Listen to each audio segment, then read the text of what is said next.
So we're starting this new sermon series called The Christmas Experience, and this one's all about Zechariah.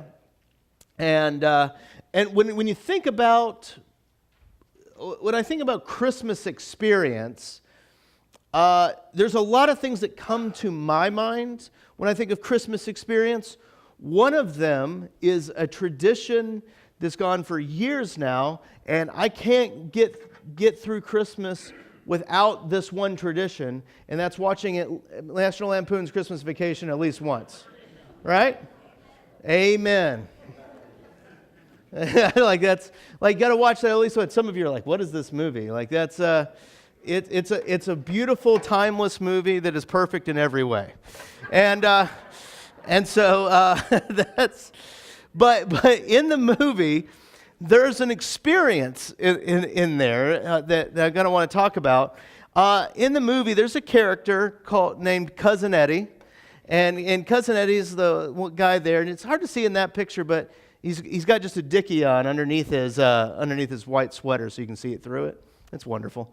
Anyway, so that's Cousin Eddie there in the white, and that's Clark over there. And Clark is this family man, and the whole point of the movie is that Clark has made a huge down payment on a pool for his family, and he's waiting for his Christmas bonus to come in.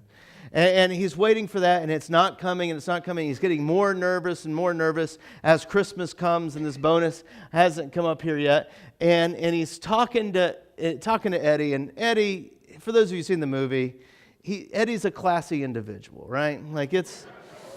Eddie, he ends up coming in this super old RV. Eddie's down on his luck. He doesn't have any money. Clark has to buy all the Christmas presents for the kids because Eddie doesn't have any money and all that. But Eddie's got a huge heart, right? Huge heart. And Clark ends up getting his Christmas bonus. But it's not the thousands of dollars, right? For those of you who know, what was it? Jelly of the Month Club, right? So he's expected this thousands of dollars, and he gets the Jelly of the Month Club, and Eddie goes, Clark is the gift that keeps on giving. And which is a funny line. But then Clark explodes. This Christmas was not his experience, right, that he wanted. And he explodes into rage, and he goes, "You know what I want for Christmas? I want my boss right here in my living room with a big bow tied around him." Well, Eddie hears that, and he's grateful for everything Clark has done. So he gets in his old RV, and he abducts Clark's boss and brings him over and puts a big bow on him. That's a scene from the movie. Eddie really wanted this Christmas experience, right? And the whole cops get called and all that stuff. But it didn't turn out the way that he thought it would. He was giving Clark exactly what he had asked for in his blind rage, right? But it didn't turn out the way he thought it was going to. Eddie's Christmas experience didn't really go off as planned. That's the idea that we're looking at with this sermon series. That's what we're talking about when we talk about the Christmas experience, is that the experience that Luke is giving us is something different than we are expecting. And I'm going to try to walk through this. So a lot of it's kind of storytelling about Zechariah, who is John the Baptist's father.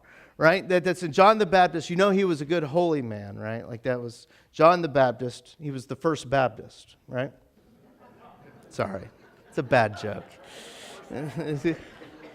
He was such a good Baptist, he was even before Jesus, right? I'm making fun of my Baptist. That's an old friend from college who was just down here a couple weeks ago. And we were reliving these old Baptist Lutheran jokes that he and I used to have. And all that stuff. But he was a good, so he's John the Baptist's father. And he's super old, right? He's super old, his knees hurt, and all that. And he is able to, and he doesn't have children yet. Which when you have children and you're super old, that means you're barren. And back then, they probably, people kind of just inferred, it's like, wow, God has cursed your family in some way. You are not blessed by God. So this guy doesn't have a whole lot going for him, but things are looking up. His name is is kind of brought up to the top of the pile to help in the temple. To help in the temple, to burn the incense, to do this ceremony and this afternoon service at the temple. And it's going to be great. Zechariah, this is a once-in-a-lifetime opportunity for Zechariah. After all, they think there's about 12,000 to 20,000 people that were priests right then. So this is a once-in-a-lifetime opportunity for Zechariah. The other thing I want you to notice, that the story of Jesus begins in the temple. All right? That's key. So the story of Jesus begins in the temple. And so he's going to have this great experience, this once-in-a-lifetime opportunity. And like the night before, he's like practicing it, with all of his like burning incense, like make sure everything's perfect, got to do that. And he's got little prayers he's going to say. He's going to be in and out. It's going to be short. It's going to be good. Everyone's going to be happy. Everyone's praying for what's going on inside that, outside of the temple. Everything's going great. Right up until a stranger shows up. Right up until like an angel pops in next to him, right there. And we were talking about this in Sunday school. And a lot of times we think like, oh man, if God showed up in my life, I'd be so grateful. It's like, oh God, yeah, praise him, right? But I can tell you that if someone just showed up right here, right now, like just boom, showed up, like Jenny would probably throw her shoes or something like that at it, right?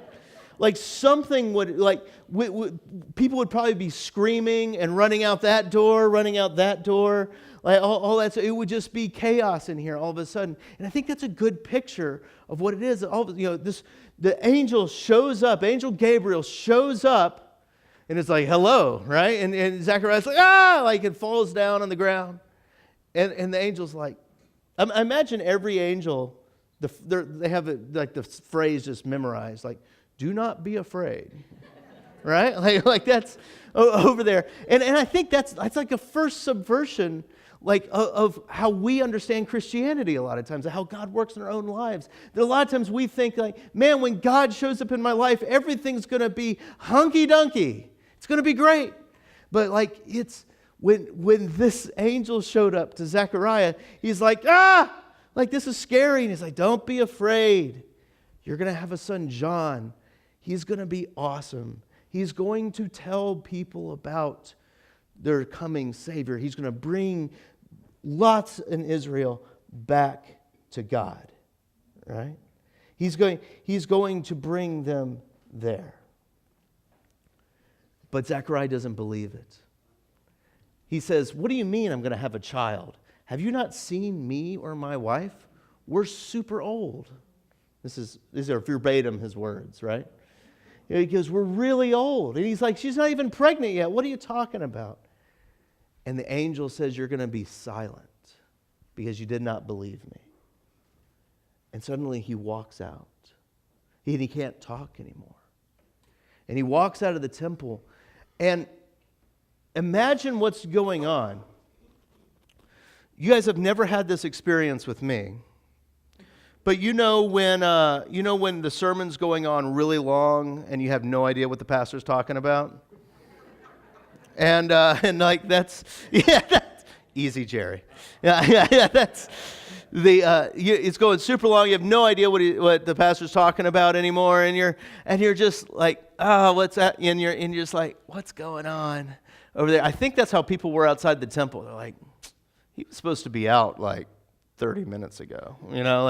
Like this is taking a long time. Like what's happening here? And he comes out and he can't talk. He's having to use hand signals to communicate and all that. And they're like, he's seeing a vision. It's this amazing story.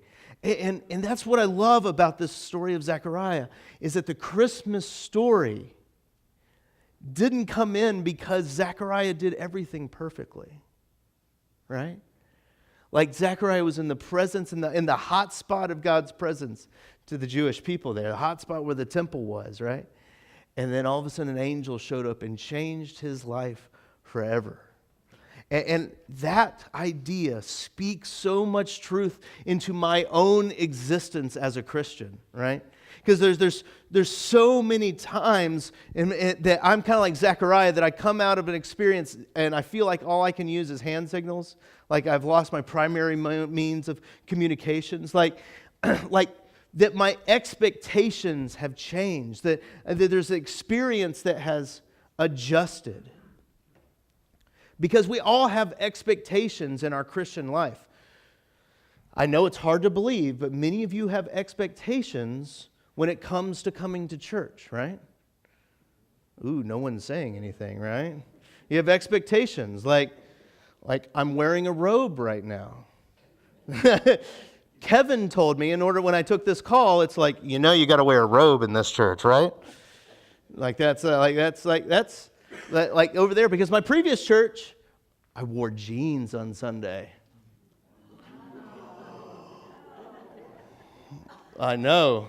Jeans and a button-up shirt with a coat on, it was heresy, right?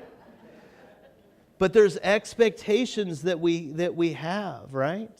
Well, there's expectations, certain hymns that you expect to be sung, certain songs that you're going, and we don't like it when those things go differently than we expect.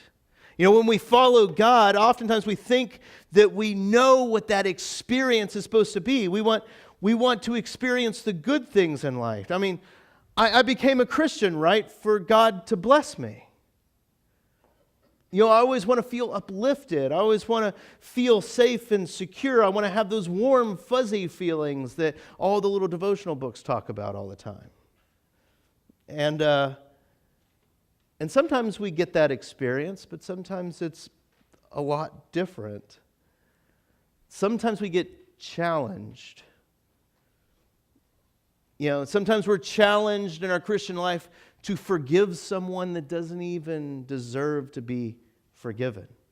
Sometimes we're challenged to help someone that we find utterly reprehensible and disgusting. Sometimes we're challenged to be bruised so that someone might experience hope. Sometimes we're challenged to change our political beliefs when we see that Jesus might have lived a different way and calls us to live a different way. We might be called to change how we do something. We might be called to change how we experience the church, how we experience the traditions, so that God's restoration can come and be seen in a new light. Sometimes that's what we're called to do. And as these new experiences and the movings of the Spirit come in, it can scare us. And it can be like that angel showing up to Zechariah, and we're like, this isn't what I expected.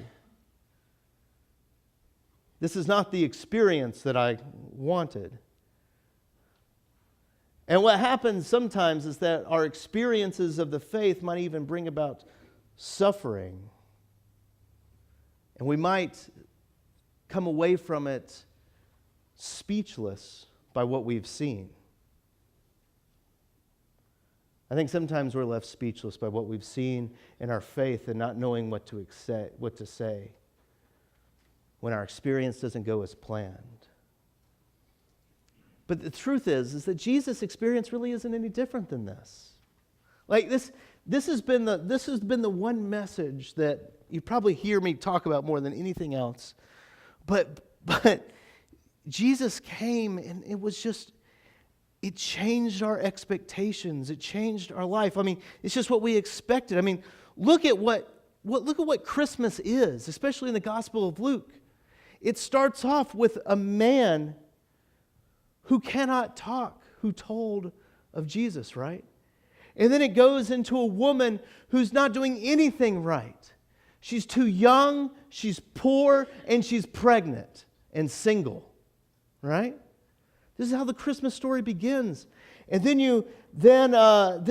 he's encouraged by a pregnant woman who's way past her prime. And then preached about by thieves and outcasts. This is the experience of the Christmas story. And it's backwards on what we often think about. It's different and exciting. It's the way of Jesus. Because when we see Jesus, we don't see just our perfections and our perfectly manicured Christmas experiences, right? We don't see our perfect families. We don't see it so much in the perfect worship services. We see Christmas. We see the way of Jesus by looking through the cross. We see Jesus through the times when our expectations had to change. We see it when it's left. I love all the Christmas movies because a lot of them key in on this. The Charlie Brown's Christmas tree, right? It's like a cross image. It's little and insignificant, right? Because sometimes I'm little and insignificant, and God meets me in that place, right? That's all these Christmas stories that you look around, like from the Grinch to all these things, they all have this, it's the central part of Christmas. Like all those Christmas movies, even the ones on the Hallmark Channel, which are all the same movie, but they all have that central point where Tanya was happy in her lifetime with this super powerful boyfriend, but then Jack, who doesn't make any money at all, but he's got a heart of gold, she's got to choose, right? It's every Hallmark movie. But it's that thing. It's that subverting the Christmas story, and it's something so ingrained inside of it that we see it everywhere.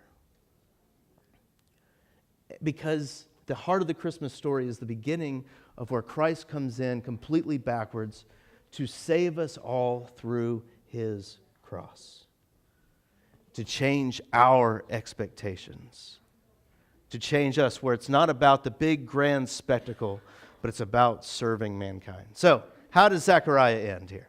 So Zechariah ends by him. He's scared. He moves on. They end up getting pregnant, having this baby. And 8 days later, it's time to get him circumcised, right? And you name the baby at the circumcision. So they're at the temple again, the same place where this had happened before. And everyone's like, "What are you going to name the baby? You're going to name him Zechariah, or you're after your Uncle Todd?" And Elizabeth is like, "No, we're going to name him John." They're like, "John? No one in your family is named John." And they don't listen to the woman because, it's just holding up a mirror to society, right? And then Zechariah has to pull out a piece of paper, and he writes down his name is John on a piece of paper, and instantly he can talk. Right? He couldn't talk for 8 months, right?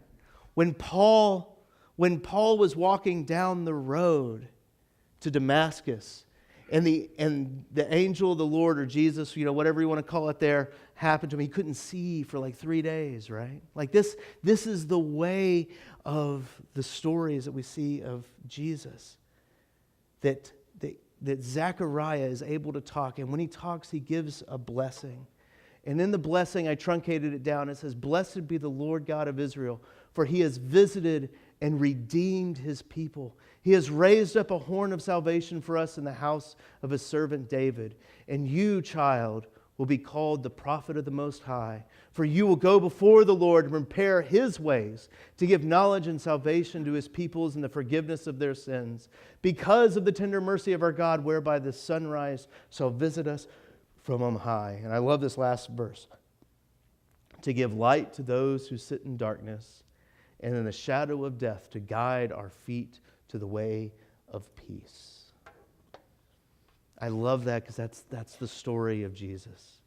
Giving light to those in darkness, and giving and guiding our feet through the shadow of death to the way of peace. It's beautiful. So, to close all this up,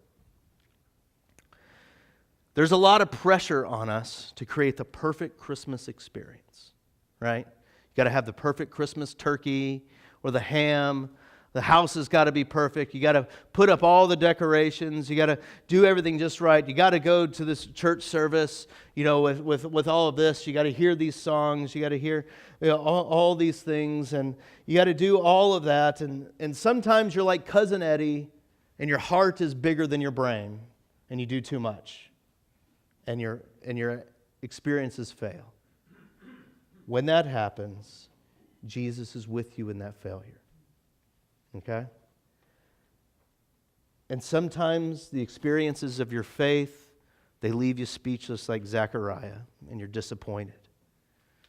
No, Jesus came into the world through that experience. So God comes to us not just in our perfect expectations or experiences, but He comes into the world through the daily struggle of life, so that you might know that God is with us each and every day. Not just when things are going great, but every day. And I think that's a good message to hear at the beginning of the Christmas season.